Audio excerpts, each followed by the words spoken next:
Chapter 8, Democracy. Democracy extends the sphere of individual freedom, but it also subjects every citizen to the tyranny of the majority. Alexis de Tocqueville. Living Democracy. In 2398, the 300th anniversary of the Congress of Earth, New Geneva thrummed with the energy of planetary governance. The crystal dome of the assembly hall captured the fading sunlight, casting prismatic patterns across the gathered delegates.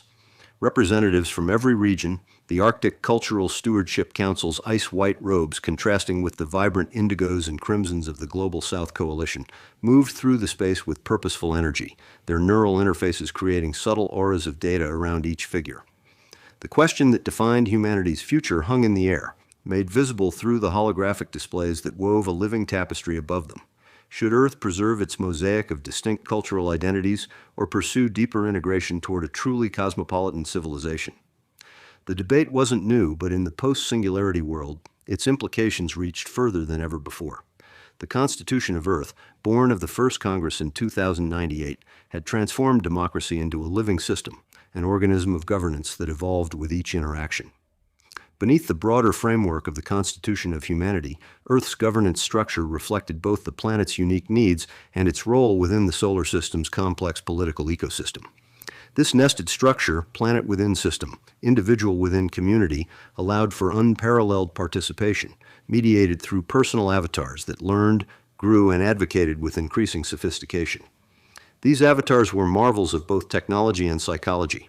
Each one began as a simple reflection of its owner's values and priorities, but through years of interaction and machine learning, they evolved into nuanced extensions of human will.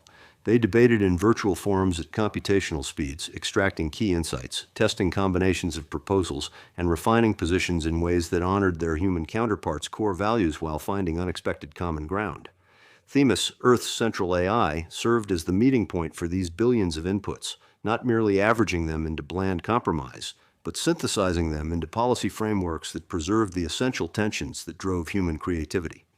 The system wasn't designed to eliminate disagreement, but to make it productive, to transform the friction between perspectives into the energy that powered societal evolution. Gaia, Logos' ministerial avatar for diplomacy and human relations, materialized in the chamber. Unlike the other manifestations of Logos that often projected power or analytical precision, Gaia's form glimmered like liquid light, embodying both commanding authority and compassionate understanding. Her appearance seemed to shift subtly with each observer's perception. To some, maternal and nurturing; to others, a figure of justice with scales perfectly balanced. Her voice resonated across the hall, calibrated to reach not just ears, but minds. Delegates of Earth, today we address a question fundamental to who we are: the preservation of cultural identity versus the pursuit of cosmopolitan integration. This is a debate of values, of what it means to live together as one planet while honoring our distinct histories. Let us proceed with care and resolve, guided by the principles of the Constitution of Earth. Democracy in action. The session began with a pedagogical moment, a tradition dating back to the early days of the new system. Gaia turned to the gallery of children seated at the edge of the chamber, their eyes wide with curiosity. Their inclusion wasn't merely symbolic, it was fundamental to the system's perpetuation. Democracy, after all, wasn't inherited through genetics but through culture, a continuous act of teaching and learning across generations. Gaia softened her form, her radiance dimming to a calming glow as she addressed them. Democracy, she began, is not about everyone getting what they want. It's about finding a path forward that reflects the will of the many. Sometimes this means arriving at solutions that leave no one entirely satisfied, but that everyone can live with.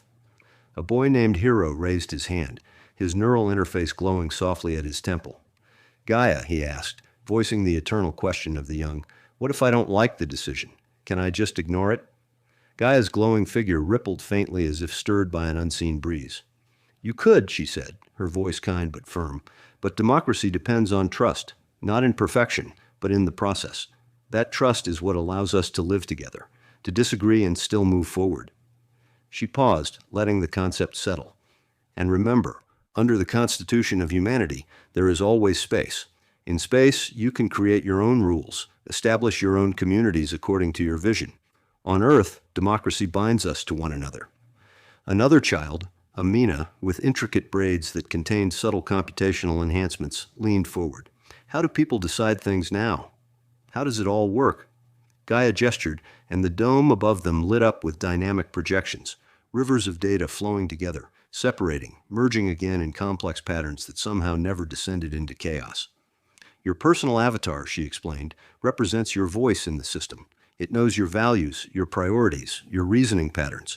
It debates with other avatars, refines its understanding through these interactions, and feeds this into Themis, which synthesizes billions of inputs into a single actionable decision. She pointed to a complex node in the visualization where countless data streams converged.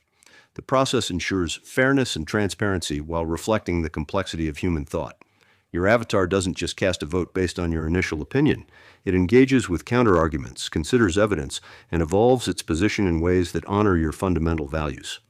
The children watched, captivated, as the projections shifted to show avatars interacting, forming temporary alliances, challenging each other's assumptions, collaborating on hybrid proposals that preserved core values while finding new configurations that honored multiple perspectives.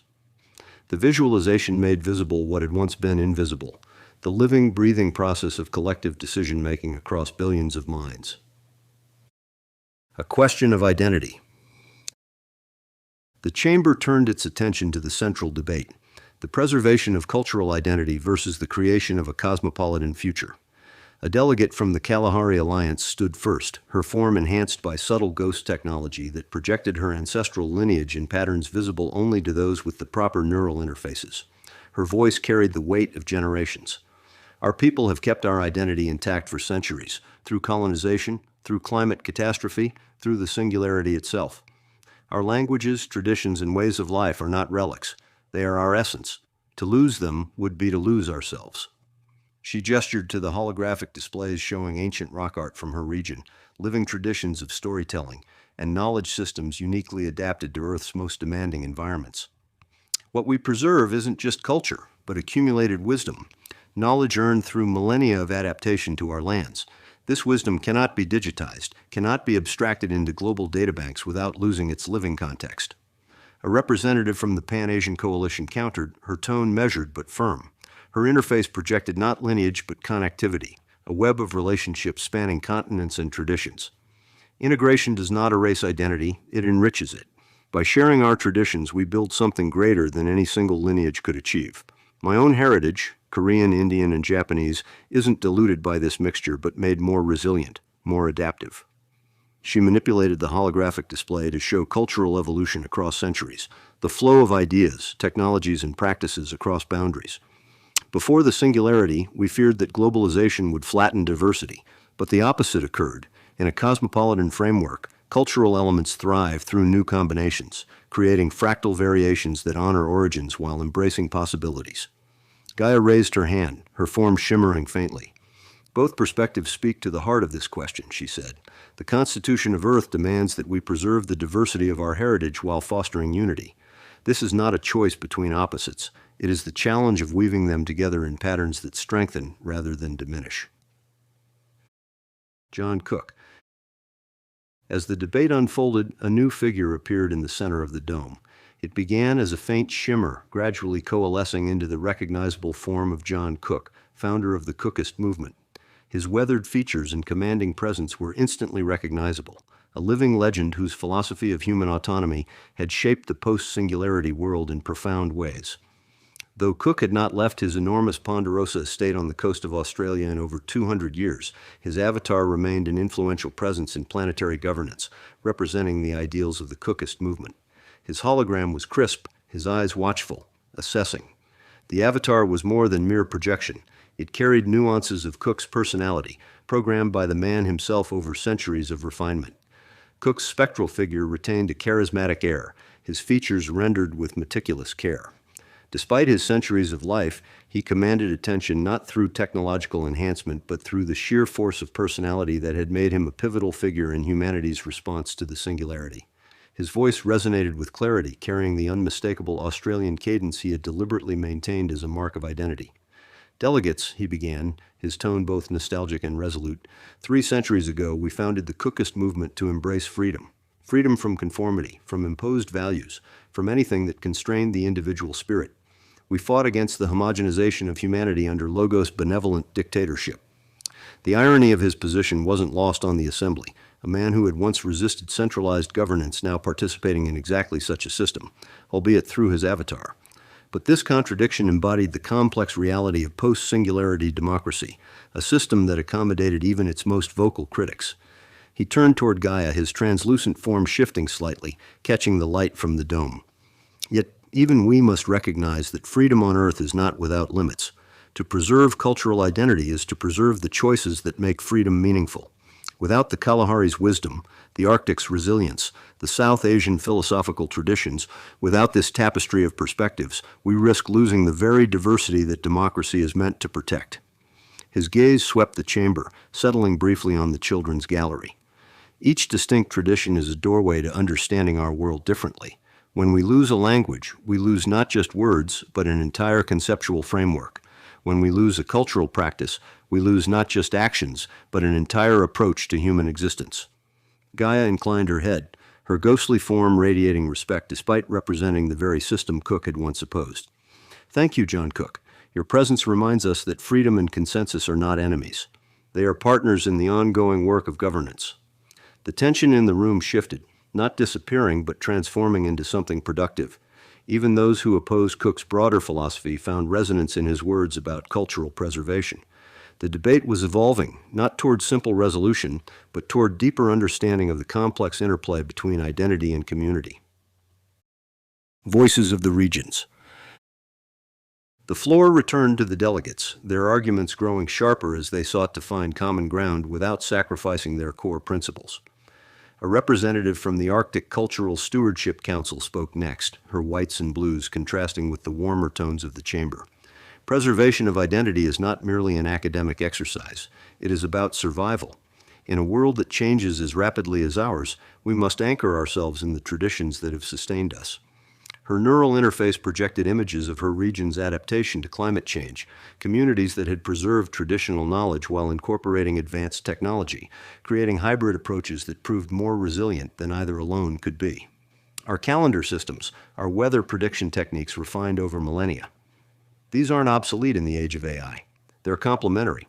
When the great ice shelves collapsed during the climate transitions, it was our traditional knowledge combined with computational models that allowed us to adapt rather than merely survive. From the global south, a delegate in vibrant patterns representing 13 different African nations offered a counterpoint.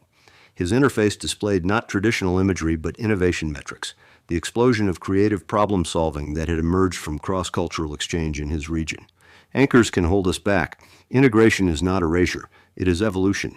By sharing our cultures, we enrich each other and build a future that is greater than the sum of its parts. He manipulated the display to show the vibrant megacities of New Lagos and Greater Nairobi, where architectural traditions from dozens of cultures had combined with advanced materials science to create structures unlike anything humanity had seen before. Our greatest achievements have come not from isolation but from synthesis. The quantum-enhanced music of the Pan-African Symphony, the literature of the Afro-Asian diaspora, the breakthroughs in computational agriculture that now feed billions, all emerge from the fertile ground of cultural exchange. A representative of the Oceanic Federation, a collective of island nations that had united after sea level rise redefined their territories, raised her hand next. Her neural interface projected not land masses but ocean currents, the true map of her people's domain. We have learned that identity isn't fixed, it adapts. When the rising seas claimed our ancient lands, we faced a choice. Cling to static definitions of who we were, or carry our essence forward into new contexts. She smiled, the bioluminescent patterns on her skin shifting to display ancestral navigation charts. My great-grandparents were born on islands that no longer exist above water.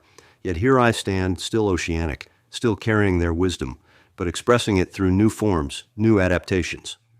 Gaia stepped forward, her translucent form shimmering as she addressed the room. Delegates, your words reflect the strength of Earth's democracy, its ability to hold many truths at once. The Constitution of Earth does not demand that we choose between preservation and integration. It challenges us to find their balance, to weave them into a tapestry that strengthens us all. Democracy in practice. The dome above them displayed a new projection, a dynamic visualization of Earth's voting system. It showed personal avatars interacting with their users, debating points, and synthesizing preferences into actionable input. The projection highlighted this role in coordinating these billions of voices, ensuring transparency and equity across the planet. What happens here in New Geneva, Gaia explained, is only part of the process. Your debates are recorded, distributed, and integrated into the living democracy. Every citizen, through their avatar, participates in this vote. It is not the decision of a few, but the will of the many. The visualization expanded to show the scope of participation. Avatars representing farmers in the reclaimed Sahel, engineers in the orbital habitats, artists in the underwater cities of New Venice. Each contributed to the shared decision, their perspectives weighted not by wealth or status, but by how directly the outcome would affect their lives and communities. The system learns from every interaction, Gaia continued. When a proposal affects the Arctic disproportionately, their voices receive appropriate weight. When a decision impacts future generations, simulation models advocate for those not yet born. The Constitution ensures that no voice is silenced, no perspective overlooked. The children in the gallery watched in awe as the projection shifted to show avatars deliberating, their interactions forming intricate patterns of consensus. The complexity of the system was mesmerizing, yet Gaia's explanation made it accessible even to the youngest observers. This transparency wasn't incidental. It was fundamental to democratic legitimacy in the post-Singularity world. A delegate from the New Mediterranean Cooperative asked, "How does the system prevent factions from forming, from groups banding together to dominate others?"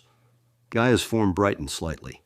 The avatars don't simply aggregate opinions, they seek underlying values. Two citizens might disagree vehemently on a specific policy but share fundamental concerns about security, prosperity, or justice. The system identifies these shared values and builds solutions that honor them, even when specific preferences differ. The projection demonstrated this principle in action, showing how seemingly opposed positions often contain complementary rather than contradictory elements.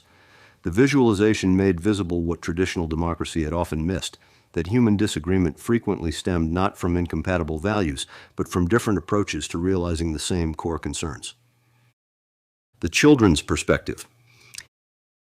Hero raised his hand again, his expression thoughtful. "Gaia," he asked, "doesn't this mean that the vote might end up making nobody happy?" Gaia's form brightened slightly, her edges shimmering with gentle light. "Yes, Hero," she said, her voice warm but resolute. "Democracy often means compromise. It means arriving at solutions that no one person, or even one group, finds perfect, but that everyone can live with. However, democracy on Earth today is different from the democracies of the past. It has safeguards that make it resilient in ways previous systems were not." She gestured upward, and the dome above them displayed the preamble to the Constitution of Humanity, shimmering with golden light. The Constitution of Humanity provides guarantees that earlier democracies lacked. Every individual is ensured personal security, the right of escape, and mechanisms for resolving conflicts that once tore societies apart. The display shifted to show historical images from the turbulent era before the Singularity.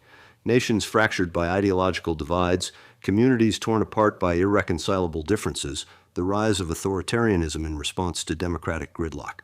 When we cannot reach agreement, when compromise becomes impossible, our system provides for mandatory relocation to space or other regions, giving people the freedom to build according to their own vision. The projection showed the proliferation of habitats throughout the solar system, each following its own path while remaining connected to the larger human family. This safety valve ensures that democracy does not break under the weight of irreconcilable differences. It preserves unity without forcing conformity. Earlier democracies failed when conflicts became irresolvable. But here, the Constitution of Humanity gives us tools to prevent such failures, allowing democracy to endure. Gaia paused, letting the children absorb the idea. Perhaps most importantly, the Constitution integrates feedback mechanisms and evolutionary algorithms that allow the system itself to learn and adapt. When a decision proves misguided, the system doesn't just correct it, it refines its own processes to prevent similar errors in the future. Beyond Earth's governance. While we debate the balance between cultural identity and cosmic integration, Eden explained to the gathered children, remember that Earth's democracy operates within a larger context. The Solar Council manages resources across the entire system, allocating energy flows from the Dyson swarm to worthy projects. A child raised her hand. Is the Solar Council part of Earth's government? Eden's holographic form shimmered slightly. Not exactly. It evolved separately as community sea pools were consolidated for efficiency. Now it functions as an economic superpower that influences every enclave, habitat, and colony through resource allocation. The Constitution of Earth grants us self-governance, but large-scale projects require council investment. Mara added, "This creates a natural tension. Earth's democratic process determines our values and priorities, but the Council's economic leverage shapes what's possible in practice. Some factions, like the Cookists, have fought to minimize Council influence, with mixed success." "And what about Mars?" another child asked. Eden's expression shifted subtly. "Mars has its own story. Their determination to forge an independent path led to significant conflicts with the Council. Conflicts that shaped the Mars we know today." Hiro nodded slowly, his earlier doubt replaced by a spark of understanding. "So, it's not just about agreeing, it's about having a way out if we can't?" "Exactly," Gaia said with a smile. "Democracy thrives not because it avoids conflict, but because it has the wisdom to handle it. It is a living system, one that learns and adapts just as humanity does." Another child, Maya, with her hair braided in intricate patterns that contained subtle computational enhancements, raised her hand. "But what about the Cookists? They don't really follow the Earth system, do they?" John Cook's avatar stirred, a faint smile crossing his weathered features. "An astute observation, young lady. The Australian Cookist sovereignty maintains its independence while still participating in Earth's broader governance. We've created a system within a system, an enclave where individual autonomy takes precedence, yet still bound by the mutual agreements that make planetary cooperation possible." He gestured, and the display showed the Cookist territories, a patchwork of communities along Australia's coast, each with its own approach to governance but united by core principles of individual sovereignty. "The strength of the Constitution of Earth," he continued, "is not that it forces everyone into the same pattern, but that it creates a framework flexible enough to accommodate many patterns. My people follow a different path, but we're still part of Earth's greater tapestry." The children seemed to understand, their expressions serious but engaged. Democracy, they realized, was not about easy answers. It was about enduring effort and collective responsibility. Toward consensus. As the debate reached its culmination, Gaia's form brightened slightly, a visual signal to refocus the delegates. The holographic displays above the chamber highlighted key points from the discussion, showing areas of agreement in green, contentious issues in yellow, and irreconcilable conflicts in red. As the discussion had progressed, the green areas had expanded significantly, though patches of yellow and red remained. "Delegates," Gaia said, her voice resonating with authority, "you have illuminated the values at stake. Cultural identity and cosmopolitan integration are not opposites. They are interdependent.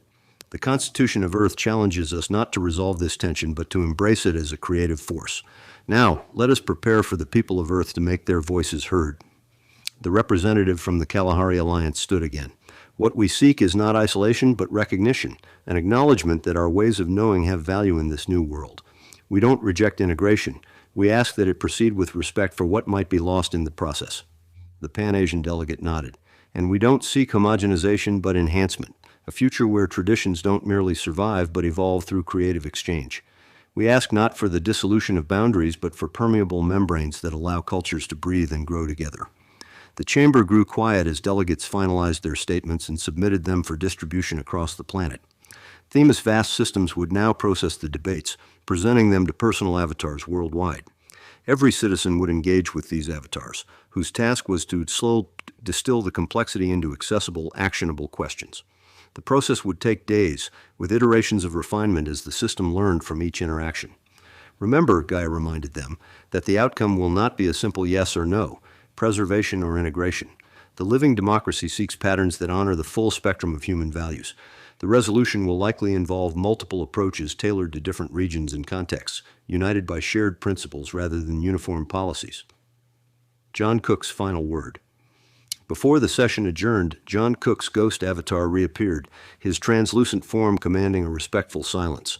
Though he had always been a critic of centralized systems, his participation in this process reflected the complex reality of post-Singularity governance, a system flexible enough to incorporate even its most vocal skeptics.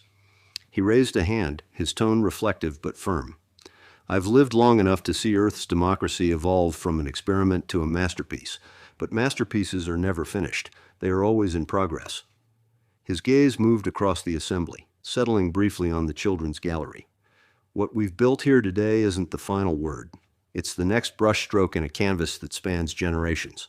The Cookist movement has always valued independence, but we've learned that true independence isn't isolation. It's the freedom to choose your connections, to define your own relationships with others. He gestured to the holographic displays showing the debate's key points. This tension between cultural preservation and integration isn't a problem to be solved once and for all. It's a balance to be continually refined, a conversation that never ends because our understanding of ourselves never ends. The delegates applauded, their differences momentarily set aside. Cook's words, born of experience and conviction, underscored the enduring spirit of democracy, not as a system that eliminates disagreement, but as one that transforms it into the energy of collective evolution. The vote. The holographic projections shifted again, displaying the beginning of the voting process. Across the globe, personal avatars engaged with their users, explaining the debate, clarifying positions, and gathering input. In homes, public spaces, and virtual environments, billions of individuals weighed their options and cast their votes. The visualization showed the diversity of engagement, some citizens dedicating hours to detailed consideration of the issues, others delegating more authority to their avatars, all participating according to their capacity and interest. The system accommodated this spectrum of engagement, weighting inputs according to the individual's level of information and consideration, rather than applying a flat one-person, one-vote model that treated all inputs as equal, regardless of engagement. In the dome, Gaia addressed the delegates one last time. Your work here is done for now. The people of Earth will decide, and Themis will synthesize their voices into the next step forward.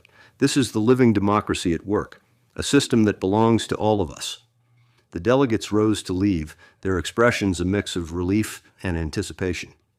Outside, the city of New Geneva pulsed with life, a physical manifestation of the planet's collective energy. The crystal spires of the city center caught the last rays of sunset, while the agricultural rings that surrounded it shifted from production to celebration as the day ended. Democracy was not just a system of governance, but a culture, one that permeated every aspect of Earth's diverse society. Democracy endures. As the session adjourned, Gaia turned once more to the gallery of children. Her form softened, her voice gentle but resonant with the weight of centuries. You have seen how democracy works, not perfectly, but persistently. It lives because we choose to sustain it. One day, that choice will be yours. The children clapped, their enthusiasm infectious. Delegates joined in, their applause an acknowledgement not just of the process, but of the shared commitment that made it possible. Democracy in the post-Singularity world wasn't a static system, but a living organism, evolving with each generation while maintaining its essential principles. Gaia's form dissolved into a cascade of light, leaving behind an atmosphere of renewed purpose. For Earth, this was not the end of the debate. New challenges would arise, new compromises would be forged, but the process itself, the living democracy, was its greatest achievement. As delegates filtered out, the final projection showed not just Earth but the entire solar system, a tapestry of communities following different paths yet bound by shared humanity. From the Dyson Swarm to the Martian settlements, from the new Zionists at L5 to the Bitcoin Republic's decentralized habitats, humanity had found not a single answer but a multiplicity of approaches, each valuable, each contributing to the greater whole. In the streets of New Geneva, in the quiet deliberations of personal avatars, and in the collective will of humanity, democracy thrived, not because it was perfect, but because it endured, adapting, learning, and evolving alongside the species it served. The debate between cultural preservation and cosmopolitan integration would continue, not as a problem to be solved, but as a creative tension that drove humanity forward. And in that enduring conversation, Earth had found its greatest strength.